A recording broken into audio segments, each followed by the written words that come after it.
Today we're going to be continuing the unit on functions. Today we're going to be talking about translating.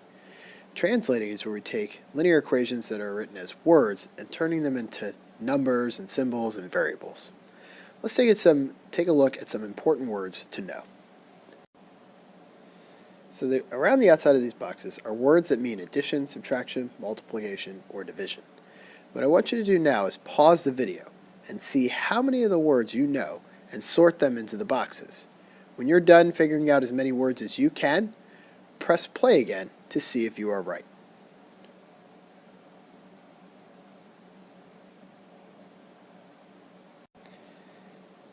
How did you do?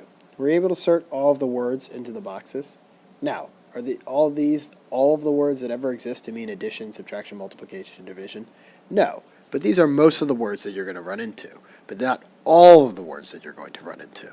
So just keep that in mind as you work through problems. Let's take a look at example A and how we're going to translate words to numbers and variables. So example A says, using our vocabulary, how can we write the sentence as an equation? And the sentence reads, the output is 3 less than the input. So what I do when I'm translating is I write the different variables or numbers or symbols above the words before I attempt to put in an equation at the end. So for example, when I see the output, I know the output means y. I learned that in my vocabulary lesson. So since I know output means y, I'm going to put a y above output. The next thing here is, and very important, not a word that we discussed before, but anytime you see the word is, that means equals. So I'm going to put an equal sign above the word is. Then it says 3 less than. So I know 3 less than means subtraction, so I'm going to have minus 3. Then the input, and I know the input means x. Now, there's a very important phrase here, and that very important phrase is less than. The less than means that this negative 3 is going to move to the back of my equation. The less than means to move the negative 3 to the back. So when I write my equation, I'm going to just bring down all the things that I have. Y equals x, and since I know the less than is going to cause the negative 3 to go to the back, I'm going to have x minus 3 at the back. So y equals x minus 3. Let's take a look at the next example. So example B says, write the sentence as an equation. The output is the sum of 12 times the input and 4. So again, I'm going to go through and I'm going to label everything with the things that I know. So I know output stands for y. And the last problem, I understand that is means equals, so I'm going to put an equal above there.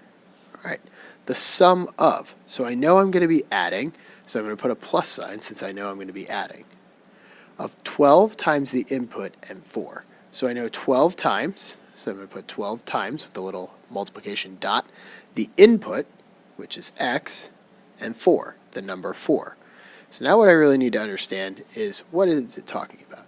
It's talking about multiplying 12 times the input, so I know 12 times the input is going to be 12 times x, and it's talking about the sum of, so I know I'm going to be adding 4 to when I multiply 12 times the input. So my final equation is going to be y equals 12 times the input, or 12x, plus 4. Let's take a look at the next one. Example C says, write this sentence as an equation. The output is 9 more than the quotient of the input and 6. So again, I'm going to start by writing letters above the things that I understand. So I know the output is y, is equal, 9 more than, so I know I'm going to be adding 9 to whatever it is that I'm doing. The quotient, so I know that means division, of the input, x and 6. Now, do you have to use the method that I'm using by writing all of the letters above the things that you know? No, you don't have to, but it might be helpful to let you know what everything is to make sure that you have all of the parts written down when you go to write a sentence. So again, I have an important phrase here, the more than. So I know the more than is going to cause that plus 9 to go to the back. But everything else should look exactly the same. So y is equals, I know the 9 more goes to the back, the quotient of the input and 6. Now it's very important when it talks about the quotient that it talks about the number that comes first goes on top or is the numerator. So in this case the x came first in my sentence and 6 came second. So x is going to be the numerator and 6 is going to be the denominator. The number that comes first after the word quotient is the numerator, and the number that comes second is the denominator. And notice I have my plus 9 at the back because my more than caused the 9 to go to the back. Let's look at the last example. Example D says, write the sentence as an equation. Again, the output is the product of 15 and the input. So again, I'm going to write things that I understand. Output equals y.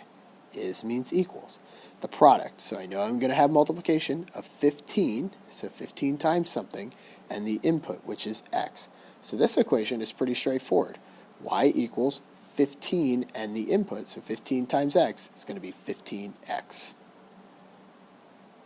Let's take a look at the next thing. Now, this is the trickiest part about translating.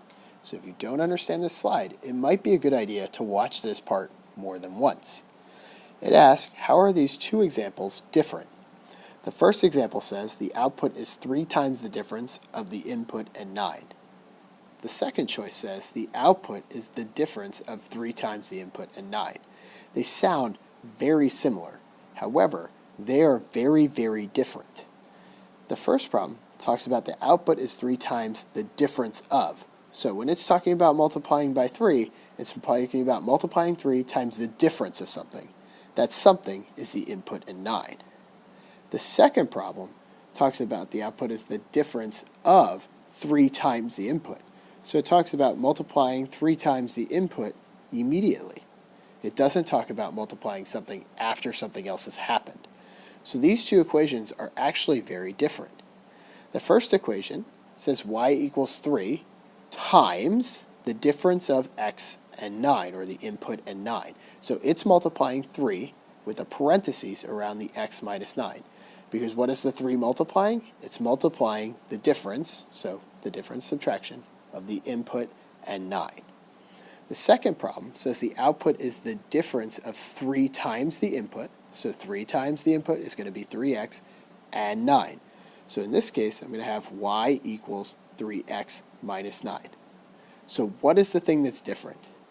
The change is what the 3 is multiplying.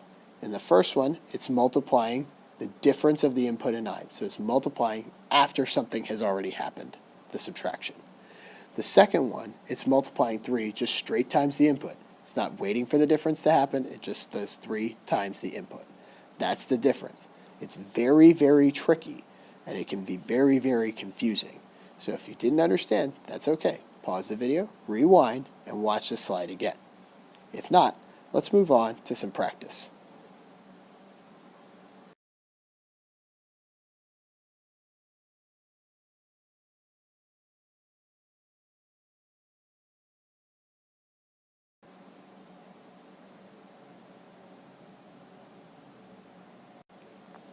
How did you do?